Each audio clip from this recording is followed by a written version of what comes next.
And oh, this is such an easy day. Such an easy day. So we have to talk about a fun piece of literature, and by fun I mean simple piece of literature that makes up a good portion of the exam that you'll have to take later. Shakespearean sonnets. Sonnets are great. They're 14 lines. They're digested quickly. They're the snacks of poetry. And I mean snacks in the less modern sense, more the food sense than the girl you have a very short thoughts than the girl you have a very short relationship with.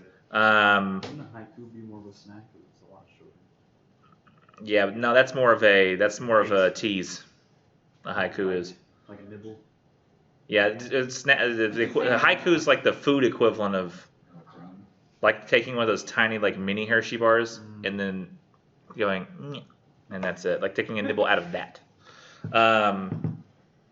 And it's probably gonna be a good idea today to like have your phone out ready to like look up the sonnets. And I found a pretty decent website is the MIT website because it has them all in like one straight line.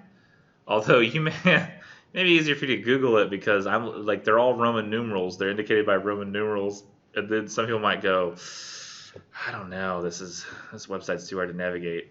Roman numerals are hard to read. But Roman numerals, they're not that bad. No, they're not that bad. Do people not know how to read Roman numerals anymore? No, they don't. In fact, earlier I couldn't. Really? I was like, why am I in the 100 and like I can't find the one I'm looking for, and I realized I wasn't looking. Like, C is 100, L is 50, and I went, damn it. Yeah. I realized I was in the wrong one. I just realized I rarely go over the above 10. You're like, oh, I see. The numbers they get big. We got to think.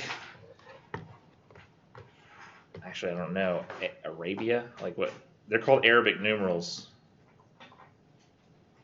We have the numbers that we have, I think, because of Arabic. Or maybe we came up with our own. I think it's a mixture of a bunch of different things. Let's see. I'm getting confused about math, so I'm just going to stop thinking about it. So we're going to start with, I guess, sonnet. We have a bunch of them to read, so we need to piece them out over the course of time. So we're going to read 12, 15, 18, 23, 71, 94, 106, 116, 130, 138, and 147. It's 11. So we basically have time to about read them and make a couple comments about them. Have you ever seen Lost, the show? I have seen Lost, yes. When you just did the numbers there, that reminded me of the... Oh, like that big long sequence that they had to remember?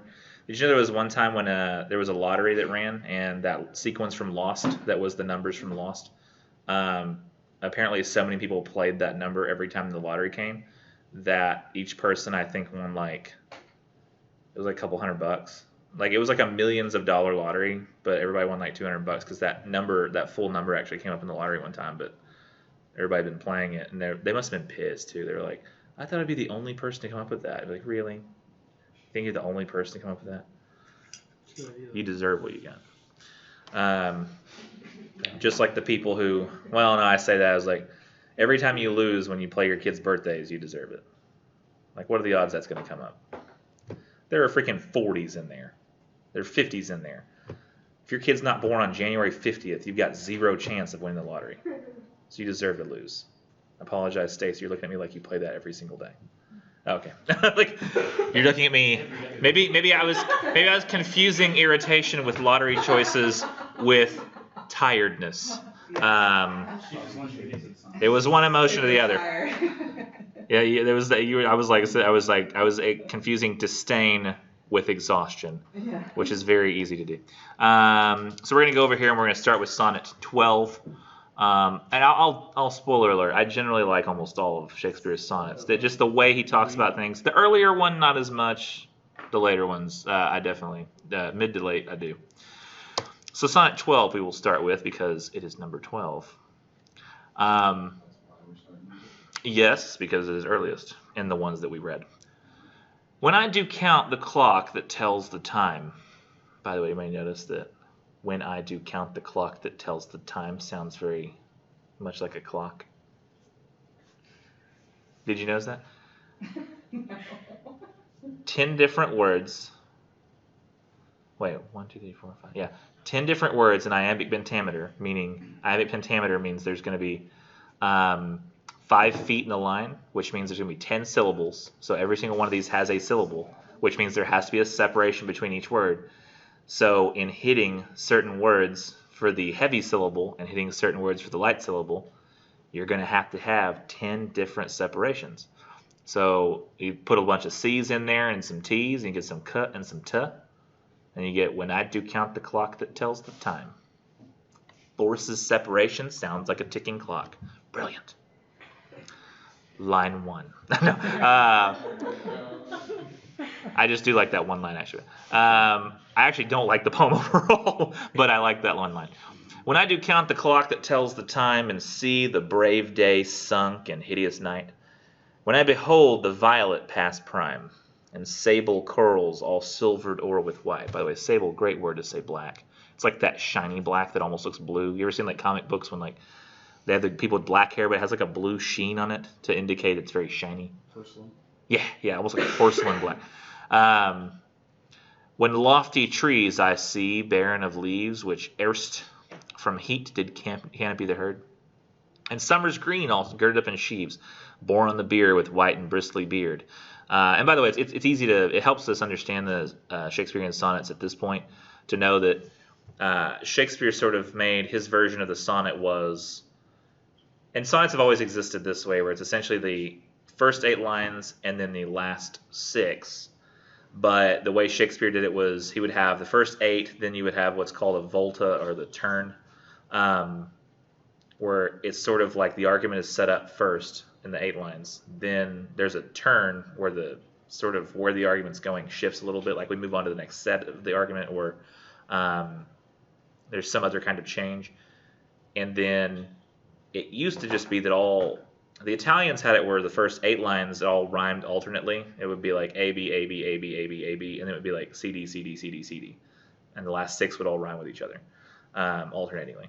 But actually, I don't know that that's true. It may have been the Italians rhymed every single line together. But English doesn't have as many rhymes. We just don't. So there's very few opportunities to rhyme. So the English sonnet became 3 sets of 4, and then the very last was a couplet that rhymed. Both lines rhyme with each other. So it goes A, B, C, D, C, D, E, F, E, F, G, G. Meaning every letter that I mentioned was a letter that rhymed with another letter. So we have time, night, prime, white, leaves, herd, sheaves, beard, make, go, sake, grow, fence, hence. So it's A, B, C, D, C, D, E, D, E, F, E, F, F, G, E, F, E, F, G, G. There we go. So that helps us at this point know that when we've basically said, when I do this, and he counts the clock that tells time, sees the brave day sinking, he sees the violet is now past its prime and dying, he sees trees that are losing their leaves that at one point canopied animals. Now we see the summer's greens are all burred up in sheaves, so like the sheaves of hay, borne on the bier with white bristly beards. It's on the heath with like all the little straw sticking up. She's like, now I've see all this, then, and so that's the turn, of thy beauty do I question make, that thou among the wastes of time must go. So I see all this stuff, like essentially the fall is coming on. We're going from spring to fall. And I start to make question of your beauty. That how are you going to go, just like this all does, that you're going to get old, that you're going to lose your beauty as well. Since sweets and beauties do themselves forsake and die as fast as they see others grow. And then I hate his conclusion here. I think that's why I don't like the poem. And nothing against time's scythe can make defense, save breed, to brave him when he takes thee hence. Essentially saying that nothing can help us outlast time except having children to then bring us along the way. Like the memory of us goes with them. I don't know. I feel like usually a good work of literature to me will, when you get to the end of what you're reading, you felt that it was going there the whole time. You just couldn't see it. You know, like even any good twist in a film, we feel like it's a good twist if we should have seen that coming the whole time, because it was there for us, but we didn't. This, I feel like kids come out of nowhere. It's like, oh yeah, by the way, kids are how you save. Like, I haven't seen the joy of children coming up before that, or what like how young children help us all. Like, they're the joy of life. Like, why would that suddenly be the reason that? Are they? I'm saying like, not necessarily my views. I'm just saying like, and actually for me, yes, I love my children. For me, yes. Just because you love them doesn't mean they have to be the joy of your life. They are though. I They're love so my adorable. kids, but, I'm not trying to parent shame you. I can't be parent shamed. Huh? I cannot be parent You shamed. cannot be parent shamed. I feel like because I have 2 autistic kids, I can't be parent shamed. Mm. Like, I have my hands full. It's terrible that I stereotype you, but sometimes because you've told me you have like the autistic kid, I instantly think that your house works like Parenthood, that TV show. Yeah. But he only had Asperger's, right? Yeah. I don't think he had autism. My other one has autism. What? One has Asperger's, and then the other. Oh, I didn't know youngest that. one has autism. So you've already got, so the one on Parenthood, he only has Asperger's, right? Yeah. Yeah, that's what I thought. My house is very ship-shape. Now I don't really know, is Asperger's a lesser form of autism, or are they separate completely? Asperger's, they removed that name, so it's all just under the same umbrella now. But Oh, interesting. I didn't know that. if they have Asperger's, it just means they're very high functioning and they're very smart. A lot of doctors. So Like, they can Asperger's is just memorize- high functioning Oh, autism. no. Yeah, they can Interesting, I didn't know memorize that. anything. And a lot of kids that just have autism, Because they can be don't really have, smart and just social. you know, they're not very intelligent. They're not as high Gotcha. intelligent as an Asperger's. Because I've always heard them talked about together, but I never knew like what exactly the link was. Yeah. Honestly, I should just read the DSM. Not Das Sound Machine, the band from Pitch Perfect. Different than other people. Yeah. Like the cadences are mostly what's wrong, right? Like, The he words come always out talks, right. like first person. Everything's first person. Don't you think? He talks first person. What do you mean? What do you mean talks first person? Like everything is for them. Like, I've taught him to be like interested in other people's conversations. I see. But like when you talk to him, it's all about him. So he'll say, well, it's always I. He always talks about himself. Well, Wesley feels like he just always talks about himself. And So even if he's talking about some other subject, it's all really about him. yeah, Got it. he really, I mean, even when he will ask how you are, how was your day, he really only wants you to ask him how his day is. It's cute. So he'll come in and go, did you have a good day? And I'll go, yes. How Wesley, was I had a your good day. And day? he'll go, I had a really good day. And then he'll like tell me like the Yeah. whole thing. And I'm like, That's what I do. sweet. And then you can't be mad at him for it. You're like, well, it's Yeah, it's him. I was She's telling mad. Jeff I earlier. knew it was coming. I told Jeff earlier how he gets really irritated if you won't let him finish his stories. So like when he talks to Jeff and he like walks away and sees Jeff again the next time, he picks up exactly where he left off I do that. like a week ago. It's fine. I know exactly where it's And he'll just start right in like he never missed Yeah. a beat, you know, Like the other in his brain. yesterday, we were talking about okay, not yesterday, the day like last week when she brought him to school. We were talking about like his top 50 kills from The Nightmare on Elm Street Yeah. because he loves those movies. So yesterday he was up here. Was it yesterday or was it Monday? It was Monday. Monday. He was up here and he walks up to him and he goes, "All right, so number 25." It's great. You're like, And I'm just like, "All right, let's do this. What's number 25?" We got down to 14, so next time I see him, he's gonna start with 13, and it's fine. so like at home, if he starts a conversation with you and you're like, I'm busy, he won't walk away until he's finished. So even if he's just talking to himself, he'll just continue standing like right in front of your face and he'll keep talking to you and then he'll just walk away. And he's like, but it was important. And he's like, well, That's not important to me. Well, so perhaps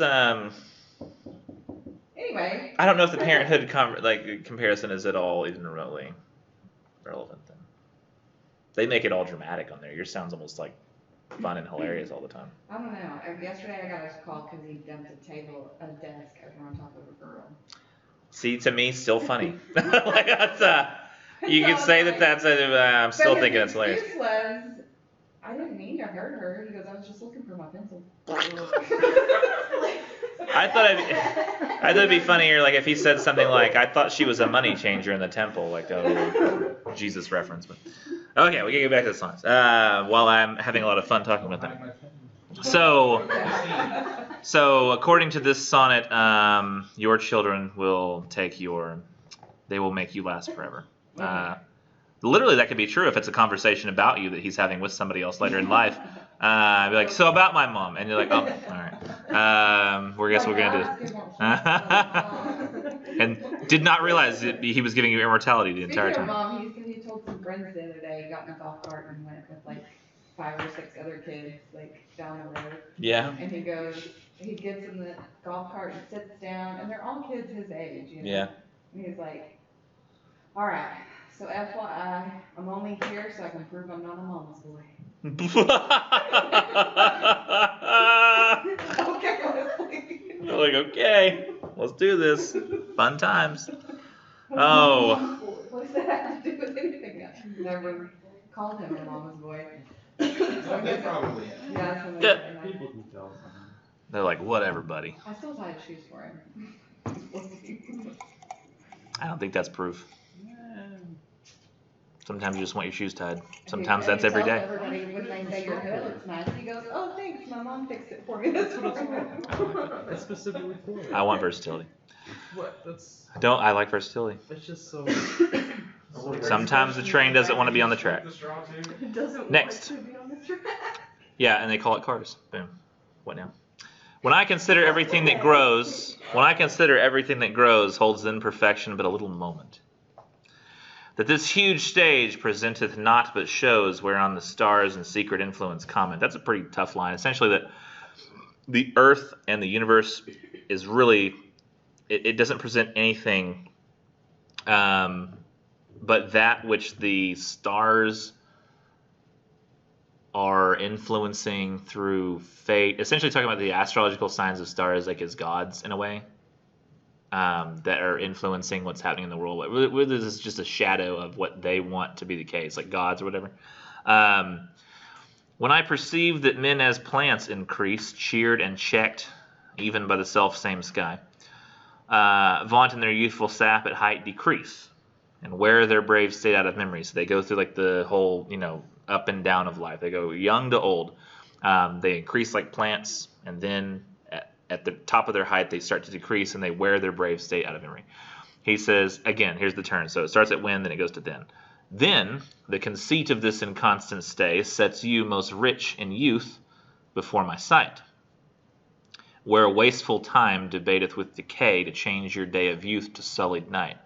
And all in war with time for love of you, as he takes from you, I engraft you new. This is the less skillful version of me of like Sonnet 118, or not 118, but with Sonnet 18, which I'm going to read next. Essentially saying that at the end, war and, what does he say, time debates with decay to try to make you age. But he's like, I'm in war with time for love of you, so I love you more than time does. So as time takes life from you, I engraft you new, meaning like I write you new, you exist now in my poetry. And even when time has your body, I'll have your essence. And now these first 2 poems, at least I think it's just the first 2, it might be Sonnet 18 as well, but essentially like I think a lady paid him to write some sonnets, and I think she wanted the subject to be her son. So of course, that first sonnet, Sonnet 12, when it said, have children, that was a message for him. You need to go have some kids. And in this one, it's like, you're getting older, so she wants him to realize he's getting older and everything's getting older and going away, so he needs to appreciate what's coming. And then creating you out of poetry. But I think the good one is Sonnet 18. A lot of people, yes, it's very cliched as the good poem. Shall I compare thee to a summer's day? Thou art more lovely and more temperate. Rough winds do shake the darling buds of May, and summer's lease hath all too short a date. Sometime too hot the eye of heaven shines, and often is his gold complexion dimmed. And every fair from fair sometime declines by chance or nature's changing course untrimmed.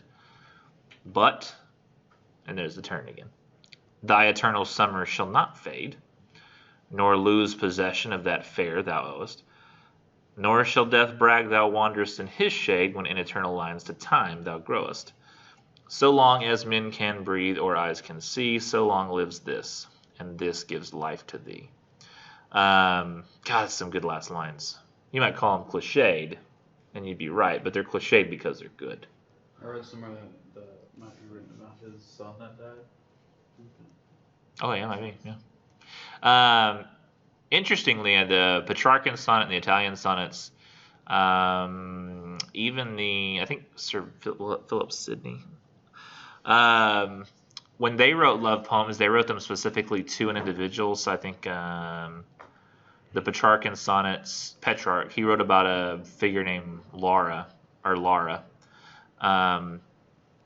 And then Philip Sidney wrote some too about somebody, Ambrosia or something like that. But Shakespeare was very intent to make his not named, like he's not naming the person. And like the effect that has is it sounds more universal, and you don't have to think of it as just a sonnet written to one person. It sounds like it could be written to anybody. It could be something you're writing to somebody you love, like a son, somebody you love like a wife. Like, I mean, really, it could go any direction. It's one of the things I love about his sonnets, is the universality of them. But this one is kind of like the other one, where are you even comparable to a summer's day because you're more lovely than a summer's day, you're more temperate than a summer's day. There's lots of winds in the summer. Summer's too short. Sometimes the sun's too hot. Sometimes the clouds go in front of the sun. Everything that is fair at some point goes down from its fairness, whether it's by some storm of chance, like it just falls over, or nature going along like nature does. Eventually something dies. He says, but you will not fade, and you're not going to lose possession of your fairness. Death will not brag that it's going to eventually take you, because you're becoming eternal in the lines that I'm writing for you. And so long as men can breathe, their eyes can see. Essentially, like, you have to be able to breathe to live, and you have to be able to see to read. This will live forever, and it will give life to you. So it's brilliant. It's a brilliant poem. Cliched for good reason. Oh, that's not one of them. I clicked on some of these by accident, so it makes it look like we're supposed to read them. Now, Sonnet 23, XXII.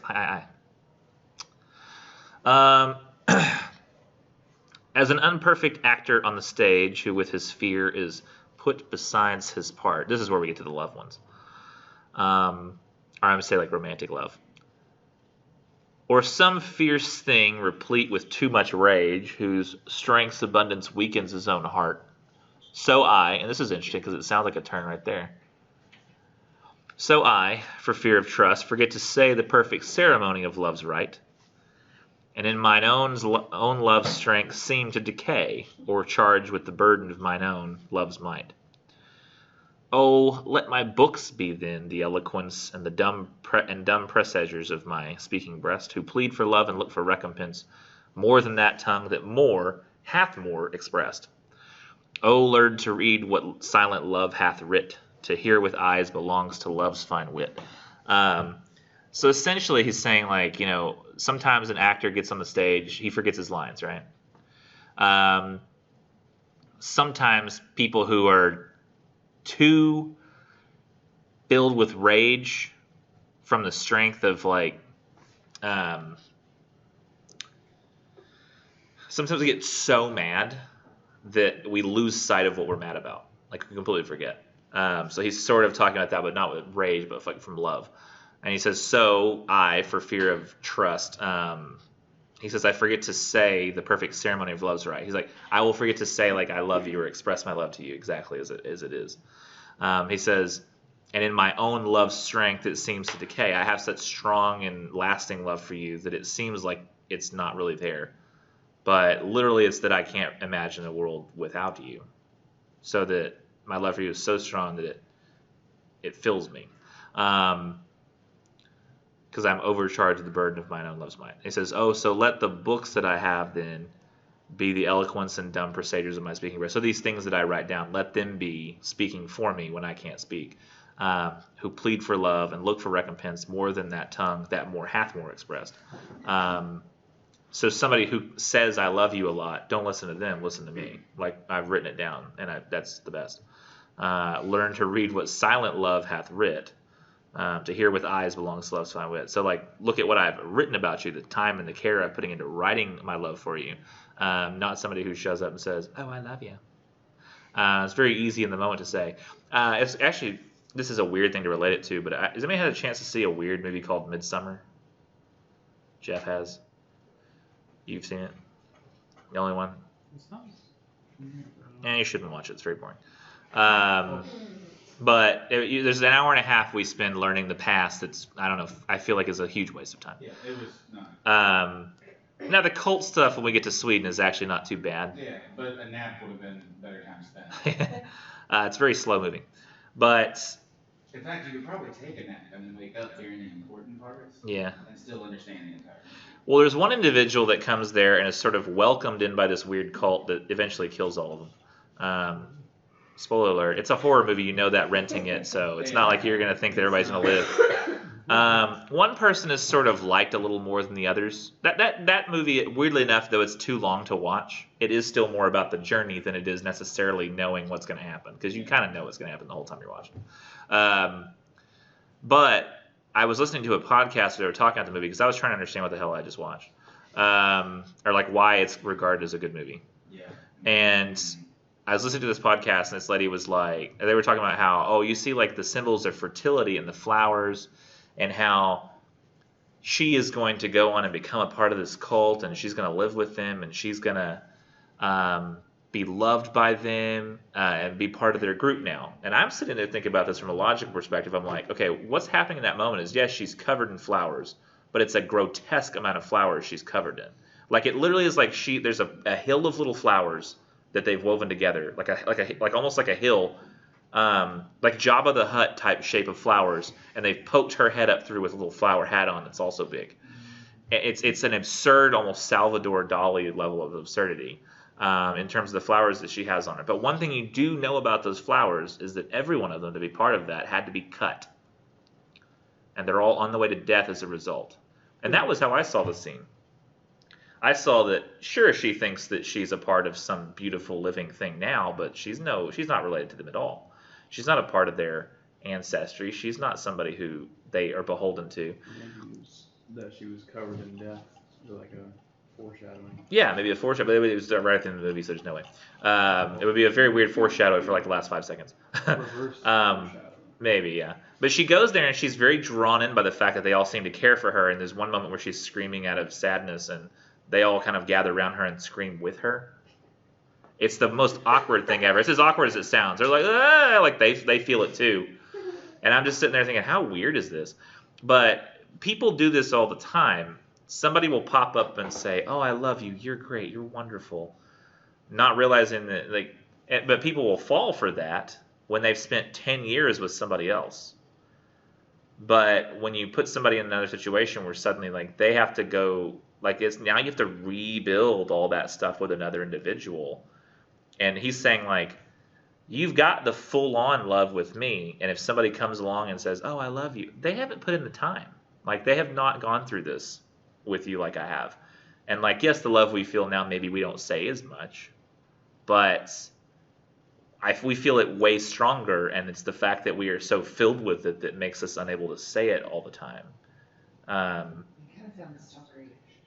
It sounds stalkery to you? I actually think it sounds the opposite. Well, I mean, I'm thinking about this as a husband. So I'm thinking about this as like, I'm married to my wife, and so Yeah, but he wasn't married to her, so it kind of sounds stalkery. we don't 100% know that, but yeah, probably it does seem kind of stalkerish. I mean, if I had to go with an actual representation, then I mean, honestly, if You you may were not like know. dating a guy and he was like saying all that stuff, would you be like, you're a creep? Like, quit giving me these little love notes. Like, you're creepy. That sounds like something Wes would do. Aaron watches anime, so no, she'd find it pretty cool. Oh my god, you with me in the anime. Jeff watches it too. I do. Yeah. Then you would feel the same, and you would feel the same. I would. The only reason I said that was because Stacy was talking directly to Aaron. I had to make it relevant. Oh. My gosh. Wasn't like y'all don't watch anime. Well, how dare you? It's just insinuate that. Stacy's ear wasn't talking to you, okay? It's not how that works. Are you still? Yes. That's not. What was the term? This for last week. It's a weird turn. There's not actually one turn. It's if you look at it, it says as an unperfect actor on the stage, and then it says so I in line 5. So it's sort of like a mini turn, and then the next one is like say 9, where he says oh let then the eloquence, and so it's really sort of like 2 mini turns instead of one big one. Just to let you know, I'm never going to ask about the turn on the quizzes. If you're writing it for yourself, that's cool. But like if you feel like, oh, I better write down the turn, he's saying it. I'm not gonna. I don't want you to feel like you got to listen for the turn every time as like this pressure thing. You did. The little dots by them. So cute. Was it out of curiosity or purely for quiz reasons? Maybe both. Like there's nothing wrong with it. I just didn't want you to feel like you gotta like, oh my gosh, I've got to listen for this turn. That's so cute What? that you did that. I think that's really cute. I think it's smart. Yeah, it is smart. Um, I wouldn't, but that's great. I mean, I wouldn't, but. Oh, now we jump really far ahead. Sonnet 71. This one I like a lot because of what it says about unselfishness for those people who die. Wow. It's important to be both, when you die, to be both dead and unselfish. So this one's not a romantic love one. Not so much. How can, But I think he's talking to people who love him. how can you be selfish when you're dead? You can be. If you've ever known a narcissist, you would understand. Hello. Hello, I'm a narcissist. Let's see. So he says, "No longer mourn for me when I am dead. Then you shall hear No longer mourn for me when I am dead. Then you shall hear the surly, sullen bell give warning to the world that I am fled from this vile world, with vilest worms to dwell. Nay, if you read this line, remember not the hand that writ it. For I love you so that I in your sweet thoughts would be forgot, if thinking on me then should make you woe. Oh, if I say, you look upon this verse when I perhaps am compounded am with clay.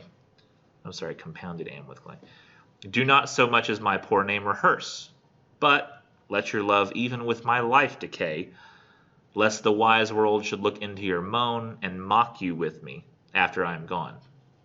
So I would say this one has a 3 turn as well, or a 2 turn instead of one big one. Or no, it's actually not. It is a. Give me a minute to figure it out. So he says, essentially, don't mourn for me when I am dead, just like it sounds. From the moment that you hear the bell give indication that I'm gone, stop mourning. Like I'm gone with the vilest worms, so don't even worry. And he says, in fact, if you read this line, don't remember who wrote it. For I love you so much that I would rather you forget me if thinking about me makes you sad. And if I say, or if you look on this verse when I am down in the dirt, don't even say my name again, but let your love go away too. Like, don't even, just get rid of your love for me. Lest, and this is always interesting, I wonder what this, he says wise world. I've wondered if he means that in sort of a sense of like sharp. Like, something that's wise is sharp, like acute, it's knowledgeable. Maybe he's saying like wise world is both something that's knowledgeable and severe in a weird way. So that the world would look into your moan, your sadness, and then mock you with me after I'm gone. I always think of a movie called, what was that? Rushmore, which is Wes Anderson's first film that he filmed, I think, in Austin, Texas. And it's about this like smart playwright kid that he's sort of smart. He's just gifted at playwriting. He's not really that smart. But there's this teacher who sort of takes up a liking for him. or he's taken up a liking for her. But at one point, she says like her husband has died, like before the film started, and she says, "My husband had more personality in his finger than most people will have in a lifetime." And the kid's response to her was, "One dead finger," because he's dead. And it's a very simple line, but I always remembered it for how cruel it is in the moment. Like, it completely disregards the depth of her feeling. And she starts to, struggle with not crying at that point, because the love that she has for her husband sticks with her, and it stays with her. It never goes away. And to him, he's just some dead dude. And he says, "You mean a dead finger?" Like, it's not a real living finger anymore. It's not something in front of you that can love you. And he's a young kid. He's like 16 years old, but he loves her, or he thinks he does. It's a silly movie. But I almost think of that in this way. It's like the world that has its sharpness of disregard of pain, like just sort of comes at her in that moment and says, "Hey, your husband's dead." And it's just that little reminder, and it makes her sad again. So he's saying, "I don't want you to be sad. Forget me if it makes you sad." Which is a tough thing to want. It's a very selfless want. Most people want to be remembered in death. Then 94. They that have the power to hurt and will do none. Is that the right? Yeah. Oh, yeah, this one's tough. This one's a tough one. They actually get tougher, I think, as they go. They that have the power to hurt and will do none, that do not do the thing they most do show, who, moving others, are themselves as stone, unmoved, cold, and to temptation slow. They rightly do inherit heaven's graces and husband nature's riches from expense. They are the lords and owners of their faces, others but stewards of their excellence. The summer's flower is to the summer sweet, though to itself it only live and die. But if that flower with base infection meet, the basest weed outbraves his dignity. For sweetest things turn sourest by their deeds. Lilies that fester smell far worse than weeds. I used to think this was actually talking about beautiful people, but I think it's talking about beautiful people who have become beautiful, or are beautiful in sort of a state than they are necessarily their looks. Do you have some kind of, Aaron, do you have some kind of like screen cover that blackens it when you're not looking at it? Yeah. That's weird. I know I've been trying to read it and say what you're saying to people like over your shoulder, and I can't because it only shows every once in a while. Crazy, just I know it's basically very hard to read your conversations. How rude. I know it's very inconsiderate. You're mocking me with the fact that with your phone. Thou mock me with thy phone instead of gone, because it did. So when he says here, people who have the power to hurt and will do none, who essentially are in good life situations, they can hurt people. People who are like the rich, the powerful, I think are really good metaphors for this. You show that you have power and that you have the power to hurt, but you choose not to. You're slow to temptation. They rightly do inherit heaven's graces and husband nature's riches from expense. So they're the people who deserve the world the most, essentially. They are the lords and owners of their faces, others but stewards of excellence. Nobody's going to move them because they're immovable. They attract people and they don't abuse them. It's very rare to find somebody like that. The summer's flower is to the summer sweet, though to itself it only live and die. So it looks sweet in the summer, a flower does, but all it knows is eventually it lives and it dies. And if that flower meets with base infection, so if the flower gets sick and dies, you go, "Oh my gosh, that flower going sick and dying is terrible." But if a weed goes bad and dies, we don't tend to think that bad of it. Like, it's just a weed, So he says, the sweetest things turn sourest by their deeds. Lilies that fester smell far worse than weeds. We look at a flower, like a pretty flower that's gotten infected, and we go, "Oh, poor pretty flower." We go, weed that's infected, we say, "Yeah, but it's a weed. What do you expect?" Nobody cares about the weeds. I think that I've always liked the metaphor of kind of using like the preacher's kid. When a preacher's kid becomes a druggie, we go, oh, how sad that is. When a druggie's kid becomes a druggie, we go, well, what'd you expect? You know, when a druggie from a druggie happens, we consider that to be, oh, okay, well, I mean, what do you think is going to happen? But when a preacher's kid does it, somehow it's worse. And I think a lot of times you'll see that end up happening because there was the pressure to you always have to be as good as your parent was. You have to stay the flower, whereas nobody else meets with that sort of pressure. Maybe cops' kids do. We're like, he's a cop's kid, he's got to always follow the law. And you're like, yeah, that's the pressure. But, kids do bad things no matter who the parent is. So it's not like they're exempt. And so I think that that's true of that. And it's one of the things, too, was this the class where I talked to you guys about and how bad it is when people who do have the power to hurt do it because we say, oh, that's awful that they've gone bad. What's the next one? 116, is that right? Yeah, is there 106? I haven't done 106 yet? Okay, so let's do 106. Just kidding. Just kidding.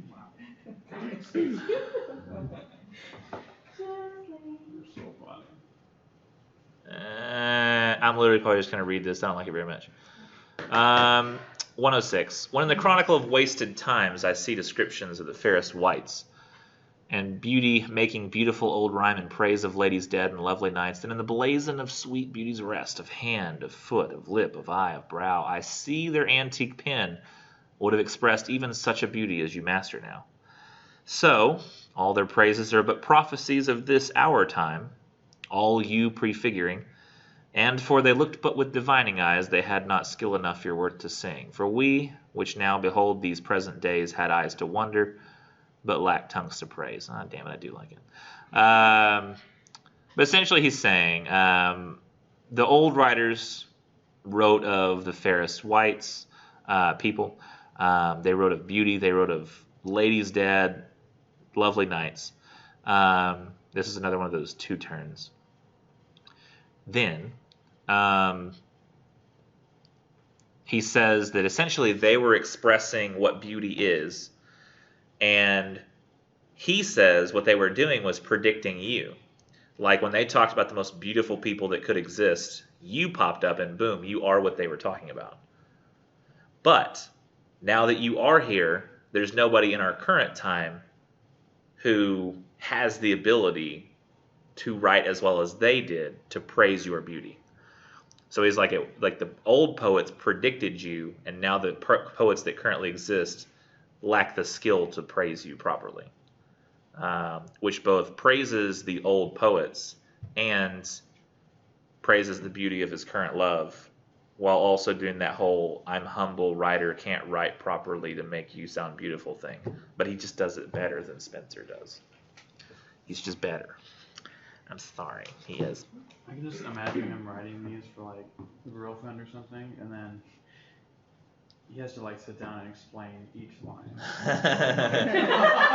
I've actually done that to my wife before. I wrote her a sonnet or two, and each time I'll write it and I'll read it to her, and she'll be like, "Oh," and I'm like, "See, right. This is what I meant," and I go Line through one, it. let's Yeah, go. it's sort of it sucks all the fun out of it. You make a joke and explain the joke. It's like you have to imagine like what would a relationship be like between two poets. I was like, oh, okay. Just constant. Oh, wait, I've already gone. There's one. Wait, 116. Where is that one? Let me not to the. Oh, I do have that one on there. Okay, I didn't click it before. This is the one that's used in I think every single like wedding ceremony. Maybe. Yeah, I think it's so. This is the Shakespeare wedding ceremony poem. Let me not to the marriage of true minds admit impediments. Love is not love which alters when it alteration finds. Or bends with the remover to remove. Oh no.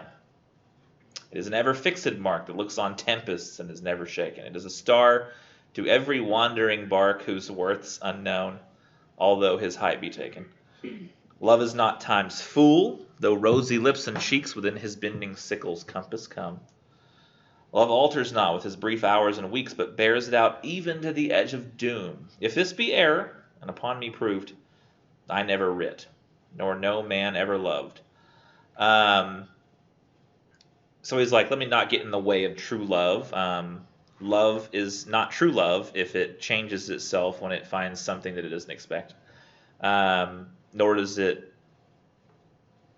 somebody trying to remove something, does it also remove. No. Love is sure, it is strong, it is certain. It does not change. It's a constant. It's a constant, yes, exactly. It is not subject to time, even though those who are in love might die as a result of time. It does not change itself. It does not alter slightly. It bears it out to the edge of doom. And he says, if I'm wrong about this, I never wrote anything else. I think he's talking about our concept of love, our true concept of love. You know, it's really funny. I was thinking when I laughed at that one point, I was thinking how funny it would be to imagine that this poem that somebody might one day use in a wedding ceremony could very well be the same poem that they ignored while they were in a class at one point. Wouldn't that be hilarious? This is the definition of love I want in my wedding, but I didn't feel like paying attention to it at the time. Because I was thinking about like how many poetry students I've had over the years who maybe have abused this to be hilarious. Probably a lot. Probably like, oh, love is not love when it alters. Love is not times full. It's an ever fixed mark, I think, whatever that means. I don't know. I don't care. I just painted it on some white barn wood, so it looks nice. What now?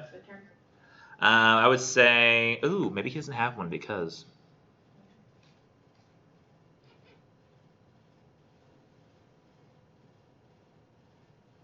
No turn. Is it consistent? Well, no, it really he more or less just continues the point in line 4.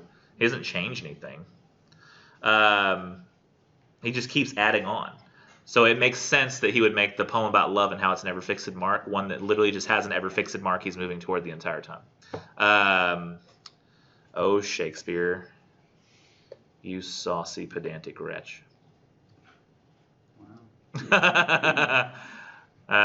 Like what did those were a lot. That's a lot of words. You got a pocket thesaurus, everything? No, it comes from a poem. What is a saucy pedantic wretch? Which poem is that? Sun Rising by John Donne, who we're actually reading. Yeah. You'll see, like, when we read Sun Rising next week, you'll be like, saucy pedantic wretch, that is. He said that. No, that would require you to remember what I said. You're going to get to that poem, and then you have to, like, and then you'd be like, well, that, and not only that, but you probably will have already written your discussion post by that point, so you're not going to have made it to that poem, right? You'd be like, I already read The Flea, and I wrote my discussion post. Why would I read another one? Like, I've already done that. I'm sorry. Do I sound very skeptical, or do I sound rational? Yes and no. I feel like I always feel like that's there's people who view conservatives as practical people, and people who view them as pessimistic people. I feel like liberals view conservatives as pessimistic, whereas conservatives view themselves as practical. And it's like, of course we need to be conservative, because if we don't conserve, we'll get reckless. And liberals think it just means they're heartless. But they just think that if we literally just spend all the money all the time, the world breaks. And everybody's poor again, so what does that do? Like, that's, somebody's got to be, so. Why did I say that? I don't know. I can't remember either. So I could sound like I'm being pessimistic, but I'm just being a little conservative with my, like, I'm not going to be like, oh, everybody's reading every poem because I'm an idealist and that's how the world works. It's just, come on. They're not. People are not going to notice saucy pedantic wretch next week any more than they would have before. Maybe, if y'all bring it up, I'll be. But now you just want to prove me wrong, which that, again, is more of a competitive instinct. And I'm not gonna read it. okay. Thank you, Stacy. You're welcome. Sticking to her guns. What? Throw a brick at your windshield and it's I gonna don't be that says that. And they'll be like, oh, look at that. My wife was really mad because somebody wrote on my car outside with their finger. Mine doesn't hurt it. I don't know. That's why I was very confused too. Did they write F you or? No, apparently it was like, hey, Mr. Nichols. And she was like, they need to not write on your car. And I was like, why do we care? And I didn't even notice. This is hilarious too. She noticed and I never saw it. Isn't that really funny? But she really believes in the importance of cars and keeping their paint and their windows safe. She cares about Well, then you should keeping their never have a paint- the teenage brokenness driver. of her things. Huh? You should never have a teenage driver then. Teenage driver? Oh yeah, she's screwed. Because the daughter is definitely going to drive that car. My brother, or my oldest son. Did I came close the home Sonnets window? With FU written on the side of his, like scraped into the side of his car. I did. I closed it. How did I do Made a that? girl mad. It's okay, someone hit me in the Oh, parking damn, lot history one day page. and my car turned. Oh my god. Oh. Well, because she did it while I was in the car, There we go. and then just walked away. Like she went, and then, Oh, are I you hate fucking that. kidding me? Like I got out of the car, I was like, excuse me, and she just kept going.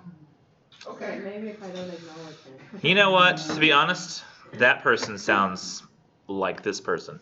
Was it a green car? No, it was out in the arrow.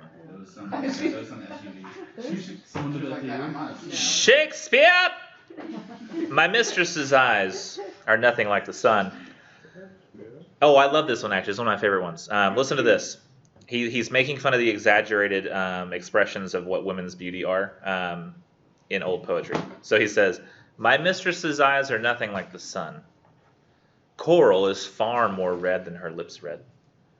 Well, if snow be white, why then her breasts are dun." That's like a very sallow looking yellow color. If hairs be wires, black wires grow on her head. I have seen roses damasked red and white, but no such roses see I in her cheeks. And in some perfumes there's there more delight than in the breath that from my mistress reeks. I love to hear her speak, yet well I know that music hath a far more pleasing sound. I grant I never saw a goddess go. My mistress, when she walks, treads on the ground. And yet, by heaven, I think my love as rare as any she belied with false compare. So when we have, like people say like, oh, your lips are as red as coral. Who says that? Is there a mouse over there? Do you hear? You having fun here? Emily can hear that too. It's rude. She doesn't care. What? She doesn't care. Stop! You're killing me. It's only a little. Yeah. Were you doing that to Emily or to me? No, I was just doing it just because. You had no reason for it? Because, like, I imagine for Emily over there, it sounds like, like, really loud through, like, the walls of the place. No, she has a paper clip. Take She this. said, hold on, give me a minute. Wow. You're on a very tiny TV here. It's not as effective. And Ah! Dang it. we have the volume. Although that was a very impressive sound of beating. Yes, this woman here in the poem, really he loves her. He's just saying that it's absurd for us to say that lips are as red as coral, that your cheeks are like roses. They're not. They're normal, and it's fine to be normal. Love is the love we all have for each other is always for just some normal person sitting across from us. Doesn't seem very like love. Yeah, but he does say, he says, and yet by heaven I think my love is rare as any she belied with false compare. So if somebody is going to sit there and tell her, your lips, they're as red as roses. Like, he's like, no, they're not. But that makes it all more valuable that I love you exactly for who you are. It's hard to look at it as not an insulting poem, but it's not insulting. It's not really mean to me. And I like this one. This is like the, hey, we don't cheat on each other. That's good, right? Listen to this. Is weird. Listen to this one. This reminds me of Toby Keith's I Ain't As Good As I Once Was. That's what this reminds me of. He says, when my love swears that she is made of truth, I do believe her, though I know she lies. That she might think me some untutored youth, unlearned in the world's false subtleties. Thus vainly thinking that she thinks me young, although she knows my days are past the best. Simply I credit her false-speaking tongue, on both sides thus is simple truth suppressed. But wherefore says she is unjust? And wherefore say not I that I am old? Oh, love's best habit is in seeming trust, and age and love loves not to have yours told. Therefore I lie with her, and she with me, and in our faults by lies we flattered be. So they lying to each other. Exactly, but the kind of lie that exists in love and sometimes needs to. I thought you meant like lie. Oh, like in the biblical sense? Like. Oh yeah, it does mean that too in that last line. Oh. Yeah.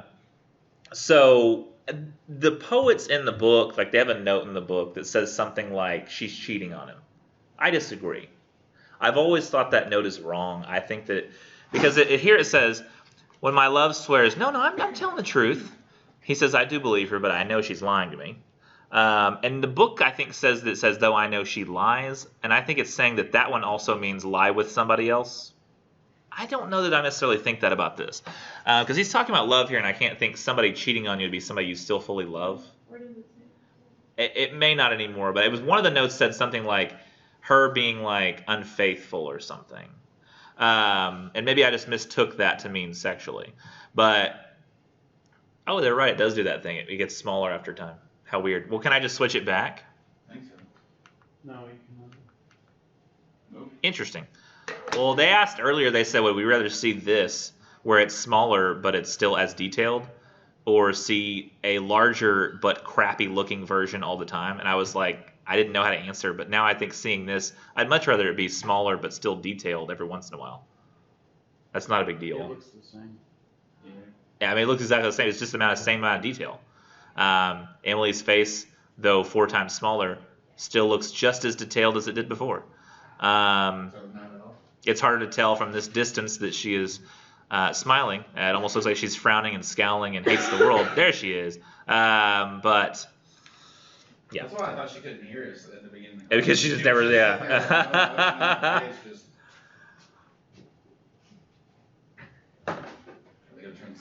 Let's just listen to the beats. Anyways, so in this poem, she says that she's telling the truth, and she thinks that I'm stupid, and I can't tell that she's lying. And she says, "Oh, you're young, you're a young guy," and he's like, No. "I know that I'm old. Like it's like you don't have to tell me I'm young. It's just, but I say, oh, why? Yeah, thank you. Yes, I am. I am still young. I'm a young guy." And he says, though, so me saying, oh, yes, I think I'm young, and her saying, you are young, like, we're both lying to each other, but It's a good one. it's a good kind of lie. It's like not saying you're old. It seems like they're both It's like- in denial, like almost like a midlife crisis.